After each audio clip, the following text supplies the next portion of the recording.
नमस्कार। इस ब्रीफिंग में शामिल होने के लिए आप सभी का धन्यवाद।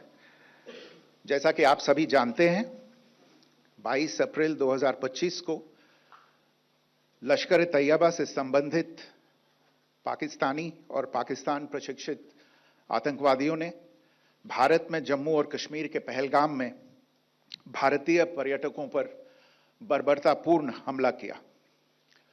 25 भारतीयों और एक नेपाली नागरिक को कायरतापूर्ण मौत के घाट उतार दिया गया।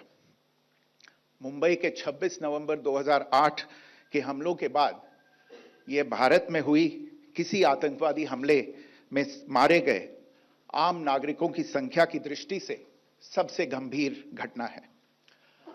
पहलगाम का हमला अत्यधिक बर्बरतापूर्ण था, जिसमें वहां मौजूद लोगों को करीब से और उनके परिवारों के सामने सिर पर गोली मारी गई। हत्या के इस तरीके से परिवार के सदस्यों को जानबूझकर आघात पहुंचाया गया। साथ ही उन्हें यह नसीहत भी दी गई कि वे वापस जाकर इस संदेश को पहुंचा दें। यह हमला स्पष्ट रूप से जम्मू और कश्मीर में बहाल हो रही सामान्य स्थिति को बाधित करने के उद्देश्य से किया गया था। चूंकि पर्यटन फिर से अर्थव्यवस्था का मुख्य आधार बन रहा था, इस हमले का मुख्य उद्देश्य इसे प्रतिकूल रूप से प्रभावित करना था। पिछले वर्ष आप सभी जानते हैं, 2.25 करोड़ से अधिक पर्यटक कश्मीर आए थे। इस हमले का मुख्य उद्देश्य इसलिए संभवतः यह था कि इस संघ राज्य क्षेत्र में विकास और प्रगति को नुकसान पहुंचाकर इसे पिछड़ा बनाए रखा जाए और पाकिस्तान से लगातार होने वाले सीमा पार आतंकवाद के लिए उपजाऊ जमीन बनाने में सहायता की जाए। हमले का यह तरीका जम्मू और कश्मीर और शेष राष्ट्र दोनों में सांप्रदायिक दंगे भड़काने के उद्देश्य से भी प्रेरित था।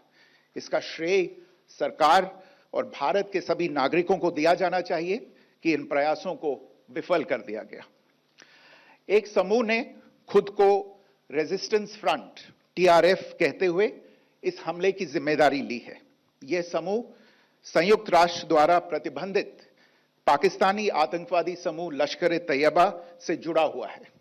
यह उल्लेखनीय है कि भारत ने मई और नवंबर 2024 में संयुक्त राष्ट्र की 1267 कमेटी की सैंक्शंस मॉनिटरिंग टीम को अर्धवार्षिक रिपोर्ट प्रस्तुत की थी, जिसमें TRF के बारे में साफ इनपुट दिए गए थे। इससे पाकिस्तान स्थित आतंकवादी समूहों के लिए कवर के रूप में TRF की भूमिका सामने आई थी। इससे पहले भी दिसंबर 2023 में भारत ने इस टीम को लश्कर-ए-तैयबा और जैश-ए-मोहम्मद के बारे में सूचित किया था, जो TRF जैसे छोटे आतंकवादी समूहों के माध्यम से अपनी गतिविधियों को संचालित कर रहे हैं। इस संबंध में 25 अप्रैल को UN सिक्योरिटी काउंसिल प्रेस वक्तव्य में TRF के संदर्भ को हटाने के लिए पाकिस्तान के दबाव पर भी ध्यान दिया जाना चाहिए। पहलगाम आतंकवादी हमले की जांच से पाकिस्तान के साथ आतंकवादियों के संपर्क उजागर हुए हैं। रेजिस्टेंस फ्रंट द्वारा किए गए दावे और लश्कर-ए-तैयबा से ज्ञात सोशल मीडिया हैंडल द्वारा इसको रीपोस्ट किया जाना इसकी पुष्टि करता है। चश्मदीद गवाहों और विभिन्न जांच एजेंसियों को उपलब्ध अन्य सूचनाओं के आधार पर हमलावरों की पहचान भी हुई है। हमारी इंटेलिजेंस ने इस टीम के योजनाकारों और उनके समर्थकों की जानकारी जुटाई है। इस हमले की रूपरेखा भारत में सीमा पार आतंकवाद को अंजाम देने के पाकिस्तान के लंबे ट्रैक रिकॉर्ड से भी जुड़ी हुई है, जिसके लिखित और स्पष्ट दस्तावेज उपलब्ध हैं।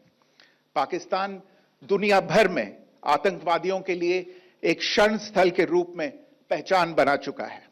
यहां अंतर्राष्ट्रीय स्तर पर प्रतिबंधित आतंकवादी सजा पाने से बचे रहते हैं। इसके अलावा पाकिस्तान ने इस मुद्दे पर विश्व और फाइनेंशियल एक्शन टास्क फोर्स जैसे अंतर्राष्ट्रीय मंचों को जानबूझकर गुमराह करने के लिए भी जाना जाता है। साजिद मीर का मामला, जिसमें इस आतंकवादी को पाकिस्तान ने मृत घोषित कर दिया था और फिर अंतर्राष्ट्रीय दबाव के परिणाम स्वरूप वो जीवित पाया गया, इसका सबसे स्पष्ट उदाहरण है। यह स्वाभाविक है कि पहलगाम में हुए इस हमले से जम्मू और कश्मीर के साथ साथ भारत के अन्य भागों में भी आक्रोश देखा गया। हमलों के बाद भारत सरकार ने स्वाभाविक रूप से पाकिस्तान के साथ संबंधों को लेकर कुछ कदम उठाए। आप सभी उन निर्णयों से अवगत हैं जिसकी घोषणा 23 अप्रैल को की गई थी। तथापि यह आवश्यक समझा गया कि 22 अप्रैल के हमले के अपराधियों और उनके योजनाकारों को न्याय के कटघरे में लाया जाए। हमलों के एक पखवाड़े के बाद भी पाकिस्तान द्वारा अपने क्षेत्र या अपने नियंत्रण वाले क्षेत्रों में आतंकवादियों की इंफ्रास्ट्रक्चर के विरुद्ध कार्रवाई करने के लिए कोई स्पष्ट कदम नहीं उठाया गया है।